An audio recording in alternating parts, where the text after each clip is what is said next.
కాంగ్రెస్ ప్రభుత్వంలో అందరికీ సమన్యాయం చేయటమే లక్ష్యమని, అందులో భాగంగానే ఈ నెల 28వ తేదీ నుండి జనవరి 5వ తేదీ వరకు ప్రజాపాలన కార్యక్రమం నిర్వహిస్తున్నామని రాష్ట్ర పర్యావరణ, అటవీ మరియు దేవాదాయ శాఖ మంత్రి కొండా సురేఖ అన్నారు. వరంగల్ నగరంలోని అబ్నోస్ హాల్లో మంత్రి కొండా సురేఖ 2,78,38,000 రూపాయల షాదీ ముబారక్ కళ్యాణ లక్ష్మి చెక్కులు పంపిణీ చేశారు. గత ప్రభుత్వం లాగా పార్టీ కార్యకర్తలకే అభివృద్ధి సంక్షేమ ఫలాలు దక్కుతాయన్న ఆలోచన అవసరం లేదని, అర్హులైన ప్రతి ఒక్కరికి అభివృద్ధి సంక్షేమ ఫలాలు దక్కుతాయని కాంగ్రెస్ ప్రభుత్వం ప్రవేశపెట్టిన 6 గ్యారంటీల అమలుకు కట్టుబడి ఉన్నామని, వరంగల్ తూర్పు నియోజకవర్గం అభివృద్ధి పదంలో ముందుకు తీసుకువెళ్తానని, ప్రతి ఇంట్లో సభ్యురాలిగా ఉంటూ వారి కష్ట సుఖాల్లో పాలు పంచుకుంటానని సురేఖ అన్నారు.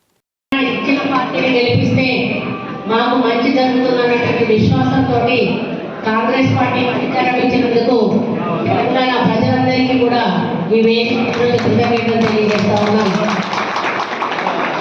తెలంగాణ ప్రజల కోసం పిసిసి అధ్యక్షులుగా రేవంత్ రెడ్డి గారు పోరాటం చేసి, బట్టి విక్రమార్క గారు పాదయాత్ర చేసి మీకు అండగా మేము ఉంటాము.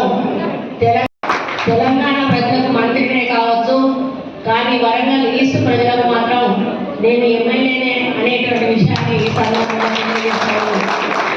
గతంలో ఎమ్మెల్యేగా ఉన్నప్పుడు ఏ విధంగా మీలో ఒకరిగా, మీ కుటుంబ సభ్యురాలుగా పనిచేశానో, మీ అభివృద్ధి దిశగా వరంగల్ ఈస్ట్ను నడిపించాను.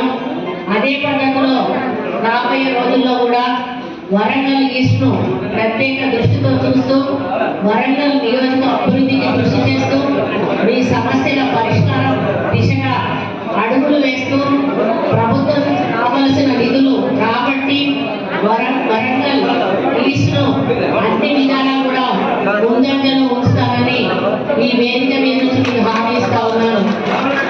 మరి గత ప్రభుత్వం కొన్ని పథకాలు చేపట్టింది. మంచి పథకాలను మనం అందరం కూడా ఆహ్వానించాల్సిన అవసరం ఉంది. అందులో కళ్యాణ లక్ష్మి పథకం కూడా